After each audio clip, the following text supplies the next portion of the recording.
Hello everyone, my name is Vaishnavi Kamble and my group members are Sanket Nagurwar, Shri Krishna Shirgawar, Akash Shirgawar, Amit Dodre and Vipin Sahare. We are from Tulsi Ramji Gaikwad Patil College of Engineering and Technology, Nagpur. Our guide is Professor Mohit Singh Katur sir and our co-guide is Professor Sanjay Bhatti sir. Topic of our project is experimental investigation of mechanical properties of concrete by adopting bubble tech technology. First is introduction. We all know that concrete is versatile building material which used for variety of purpose worldwide. During construction, the consumption of concrete is more than the requirement. By introducing bubble tech technology, we are trying to save the volume of concrete and make it. By introducing bubble tech technology, we are trying to save the volume of concrete and make the structure economical.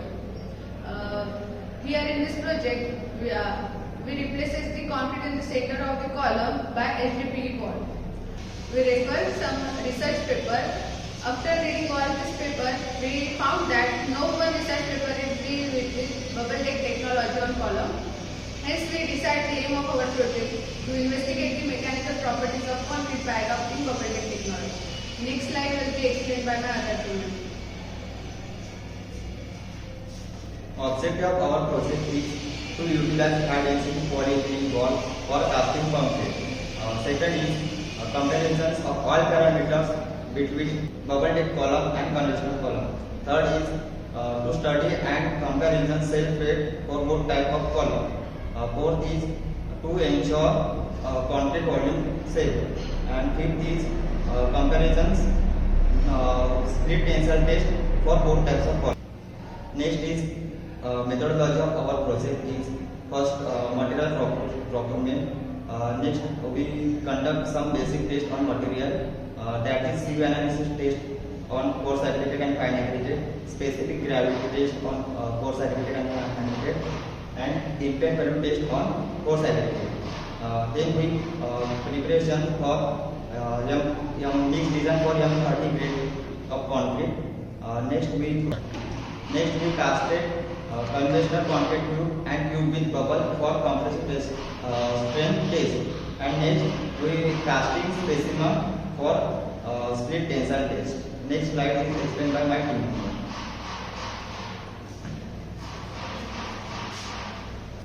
First, we casted the cubes of size 150 into 150 into 150 mm for compression strength test. For this test, we casted two sets of cubes. First set is conventional tube and second set is for tube with bubble. After that, we carried out the compression strength test on that cubes after 28 days of curing, and we found out the result. The compression strength of conventional tube is 34.88 Newton per mm square and compression strength of tube with bubble is 32.3 Newton per mm square, and there is no much difference between both results. The next slide is explained by my other team member. The next test is split tensile test. We casted two sets of column specimen, that is conventional column specimen and column specimen with bubble. After that, we carry out the split tensile test of column specimen. There is no much difference between the both columns. And after the 20 days of curing, the split tensile test of conventional column specimen is 4.31 Newton per mm square, and the split tensile test of column specimen with bubble is 4.17 Newton per mm square.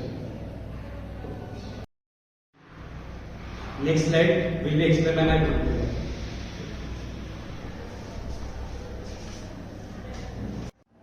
By doing all the calculation and analysis, we conclude that, as we all know, plastic is major problem in current scenario.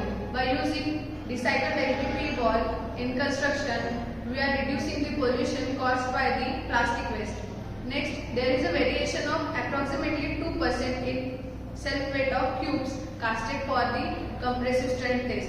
That is, the cube with bubble is 2% lighter than the conventional cube.